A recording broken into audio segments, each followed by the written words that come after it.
This is a story from the Isle of Wight, which is an island just off the southern coast of England. And it's a story that you probably know, but you probably know the German version. So this is the English story, The Piper of Newtown, and this is how I will tell it to you. A long time ago, the Isle of Wight was a forested island.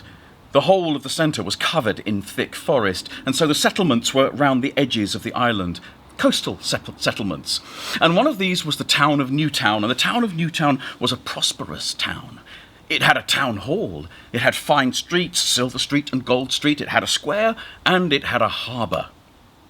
But the people of Newtown were hungry. In fact, the people of Newtown were starving. Now, please don't get me wrong, there was food to be eaten. Right, there was food all over the Isle of Wight, in the larders and the storehouses and the cupboards, but nobody on the Isle of Wight wanted to eat the food they had, because the Isle of Wight had a problem with rats. There were rats everywhere, running through the food, in and out of the food and over the food. And the problem with rats is they're not very particular about where they do their business. So no one wanted to eat the food that was available. And so everyone was hungry. And everywhere on the Isle of Wight they had tried to get rid of the rats.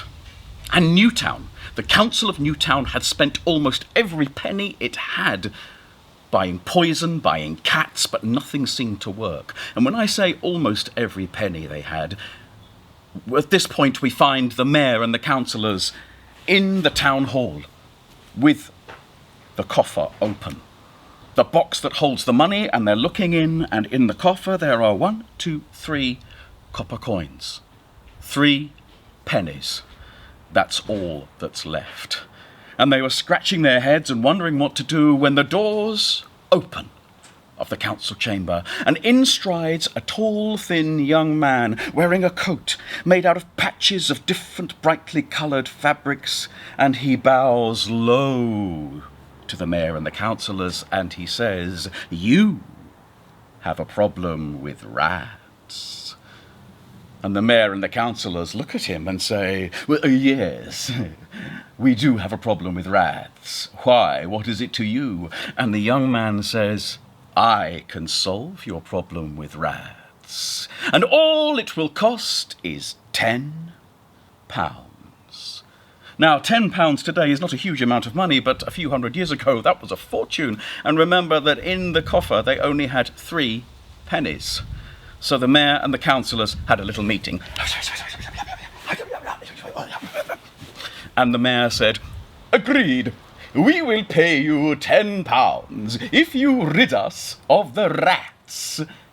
So the young man bowed low and turned on his heel, and his coat swept behind him as he left the council chamber and went out and down into the square. The mayor and the councillors ran to the windows of the town hall and looked out into the square, and there was the young man in his brightly coloured coat, and he took from his pocket a pipe, and he put the pipe to his lips, and he blew, and his fingers danced up and down the pipe, and the mayor and the councillors heard absolutely nothing.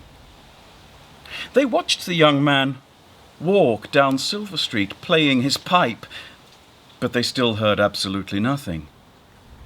And then they saw him reappear coming up Silver Street, but still they heard absolutely nothing. Well, actually, that's not quite true, because they did hear something. They didn't hear the pipe, for it was silent. What they did hear was the scratching of tiny claws on cobblestones as rats started jumping out of the sewers, coming out of windows and doorways, and scrabbling along the cobblestones of Silver Street, following the piper as he played absolutely nothing. The piper walked through the square with all the rats following him, and as they followed, more and more rats were joining from every building that he passed. And the mayor and the councillors, through the windows of the town hall, watched as the piper went down to the harbour. He then went down the steps of the harbour to a boat, and he rowed himself out into the middle of the harbour, And when he was in the middle of the harbour, he picked up his pipe and continued to play absolutely nothing. But as he played, the rats poured down the steps of the harbour into the water and swam around his boat as he played to them, played absolutely nothing. And of course, as he played, the tide went out. And eventually the tide went out far enough for the rats to be no longer swimming in the harbour waters, but scrabbling for their lives in thick mud, until each of them was pulled down to muddy death. When the tide returned, the piper rowed himself back to the harbour and walked back up the steps, and then walked up from the harbour into the square and to the town hall. He pushed open the doors, and the mayor and the councillors, of course, had moved away from the window so it didn't look as if they'd been watching him. And the piper bowed and said, "I've got rid of the rats. £10, please." And the mayor said, "Oh, one moment." Please remember, in the coffer there are 3 pennies. The mayor and the councillors had a little meeting. The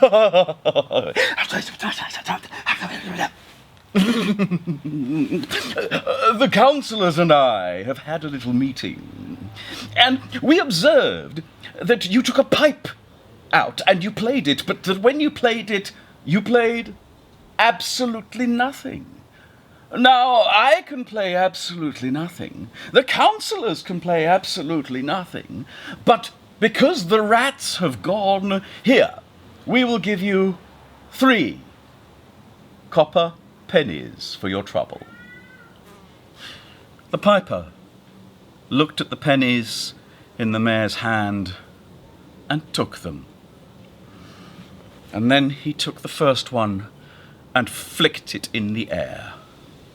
The mayor and the councillor's eyes were drawn to the coin as it turned over and over, and then started to fall to the ground as the piper said, "Those 3 pennies," and that it hit the ground and rolled along the floor, "will be," he flicked the second of the pennies, and it turned over and over and over, "will be the most expensive 3 pennies, the piper said, as the coin hit the ground and rolled to join the first one.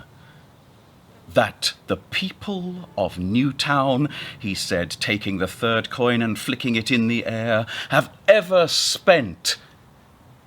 And as he finished speaking, the coin, turning over and over, hit the ground, and for the 3rd time the mayor and the councillors watched hypnotised as a coin rolled across the floor. When they looked up, the piper had turned his back on them and swept his way out of the council chamber. The mayor and the councillors went back to the windows and watched him in the square again. He took out his pipe once more. He put it to his lips. He blew. His fingers danced up and down on the pipe, and the mayor and the councillors heard the most beautiful melody that they had ever heard. A sound like the sound of angels singing. A sound so sweet it would charm every ear that heard it. And as the piper walked down Silver Street playing, the sound died as he went round the corner. But then they heard the sound again as he came up Gold Street, still playing, but now it was joined by another sound. The sound of shoes on cobbles. For from every house the children were pouring and joining the piper, dancing to his tune as he led them into the square. And one last moment the piper looked up into the eyes of the mayor, who was standing horrified at the window of the council chamber. And the piper simply bowed returned the pipe to his lips and continued to play his beautiful music, and he turned and swept from the square, leading the children not down to the harbour, but out of the town and into the forests that covered the Isle of Wight. And he was right. Those were the 3 most expensive pennies the people of Newtown ever spent, for they never saw their children again. And that is the story of the Piper of Newtown, and that is how I have told it to you.